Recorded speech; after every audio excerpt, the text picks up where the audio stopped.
Dragii mei, vreau să vedem care este cel mai activ și cel mai gălăgios grup din seara asta.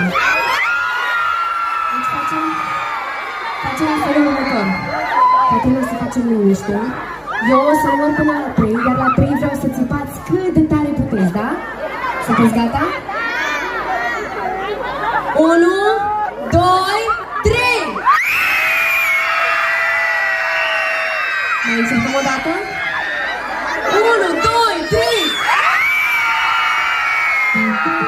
Mamă, ce nebunie! Știe cineva piesa